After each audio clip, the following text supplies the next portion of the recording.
गुरु ग्रंथ साहब को शीश नवाने का ये सुख मिलता रहे, गुरुबानी का अमृत कानों में पड़ता रहे और लंगर के प्रसाद का आनंद आता रहे।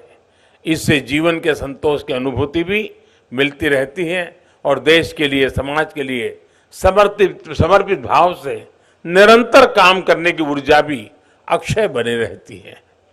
इस कृपा के लिए गुरु नानक देव जी और हमारे सभी गुरुओं के चरणों में जितनी बार भी नमन करूं वो कम ही होगा। साथियों, गुरु नानक देव जी ने हमें जीवन जीने का मार्ग दिखाया था। उन्होंने कहा था, नाम जपो, कीरत करो, वंड छको, यानी ईश्वर के नाम जप करो, अपने कर्तव्य पर चलते हुए मेहनत करो और आपस में मिल बांट करके खाओ। इस एक वाक्य में आध्यात्मिक चिंतन भी है, भौतिक समृद्धि का सूत्र भी है और सामाजिक समरसता की प्रेरणा भी है। आज आजादी के अमृत काल में देश इसी गुरु मंत्र पर चलकर 130 करोड़ भारतवासियों के जीवन कल्याण की भावना से आगे बढ़ रहा है। आजादी के अमृत काल में देश ने अपनी संस्कृति, अपनी विरासत और हमारी आध्यात्मिक पहचान पर गर्व का भाव जागृत किया है। आजादी के अमृत काल को देश ने कर्तव्य की पराकाष्ठा तक पहुंचाने के लिए कर्तव्य काल के रूप में माना है और आजादी के इस अमृत काल में देश समता, समरसता, सामाजिक न्याय और एकता के लिए सबका साथ, सबका विकास, सबका विश्वास और सबका प्रयास के मंत्र पर चल रहा है। यानी जो मार्गदर्शन देश को सदियों पहले गुरुवाणी से मिला था, वो आज हमारे लिए परंपरा भी है, आस्था भी है और विकसित भारत का विजन भी है। साथियों, गुरु ग्रंथ साहब के रूप के हमारे पास जो अमृत वाणी है, उसकी महिमा, उसकी सार्थकता समय और भूगोल की सीमाओं से परे है। हम ये भी देखते हैं कि जब संकट बड़ा होता है तो समाधान की प्रासंगिकता और भी बढ़ जाती है। आज विश्व में जो अशांति है, जो अस्थिरता है, आज दुनिया जिस मुश्किल दौर से गुजर रही है, उसमें गुरुओं साहब की शिक्षाएं और गुरु नानक देव जी का जीवन एक मशाल की तरह विश्व को दिशा दिखा रहा है। गुरु नानक जी का प्रेम का संदेश बड़ी से बड़ी खाई को पाट सकता है और इसका प्रमाण हम भारत की धरती से ही दे रहे हैं। इतनी भाषाएं, इतनी बोलियां, इतने खान पान, रहन सहन के बावजूद हम एक हिंदुस्तानी होकर रहते हैं, देश के विकास के लिए खुद को खपाते हैं। इसलिए हम जितना अपने गुरुओं के आदर्शों को जिएंगे, हम जितना आपसी विभेदों को दूर करके एक भारत श्रेष्ठ भारत की भावना को मजबूत करेंगे, हम जितना मानवता के मूल्यों को प्राथमिकता देंगे, हमारे गुरुओं की वाणी उतनी ही जीवंत और प्रखर स्वर से विश्व के जन जन तक पहुंचेगी। साथियों, बीते 8 वर्षों में हमें गुरु नानक देव जी के आशीर्वाद से सिख परंपरा के गौरव के लिए निरंतर काम करने का अवसर मिला है और ये निरंतरता लगातार बनी हुई है। आपको पता होगा, अभी कुछ दिन पहले ही मैं उत्तराखंड माणा गांव गया था। इस यात्रा में मुझे गोविंद घाट से हेमकुंड साहब के लिए रोपवे प्रोजेक्ट के शिलान्यास का सौभाग्य मिला।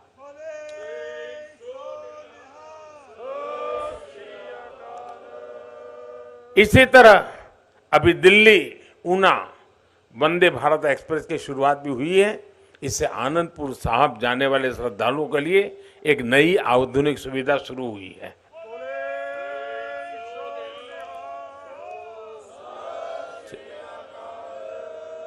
इससे पहले गुरु गोविंद सिंह जी से जुड़े स्थानों पर रेल सुविधाओं का आधुनिकीकरण भी किया गया है। हमारी सरकार दिल्ली कटरा अमृतसर एक्सप्रेसवे के निर्माण में भी जुटी है। इससे दिल्ली और अमृतसर के बीच दूरी 3-4 घंटे कम हो जाएगी। इस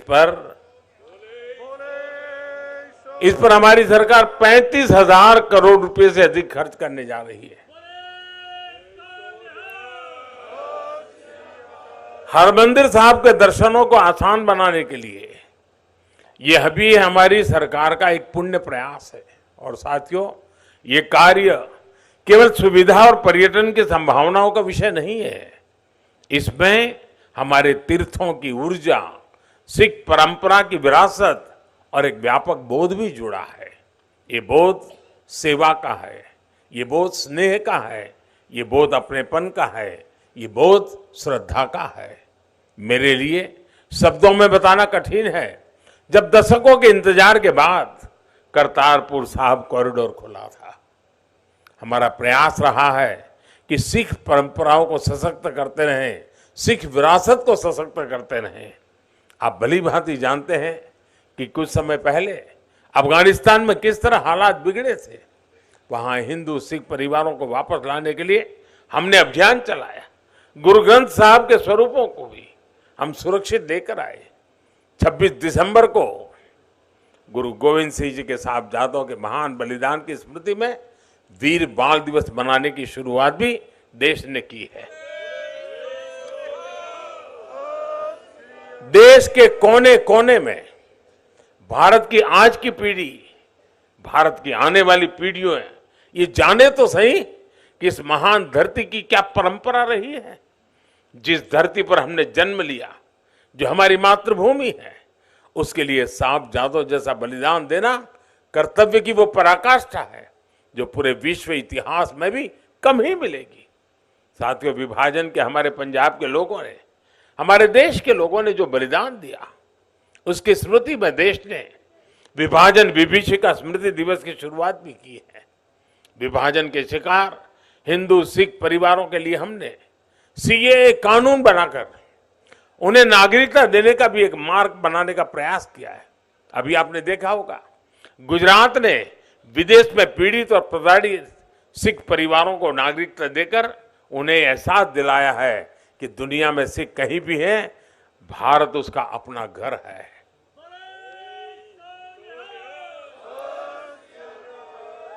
गुजरात का मुख्यमंत्री रहते हुए मुझे गुरुद्वारा कोट लखपत साहब के जीर्णोद्धार और कायाकल्प का सौभाग्य भी मिला था। साथियों, इन सभी कार्यों की निरंतरता के मूल में गुरु नानक देव जी के दिखाए मार्ग की कृतज्ञता है। इस निरंतरता के मूल में गुरु अर्जुन देव और गुरु गोविंद सिंह के असीम बलिदानों का ऋण है, जिसे पग पग पर चुकाना देश का कर्तव्य है। मुझे विश्वास है गुरुओं की कृपा से भारत अपनी सिख परंपरा के गौरव को बढ़ाता रहेगा और प्रगति के पथ पर आगे बढ़ता रहेगा। इसी भावना के साथ मैं एक बार फिर गुरु चरणों में नमन करता हूं।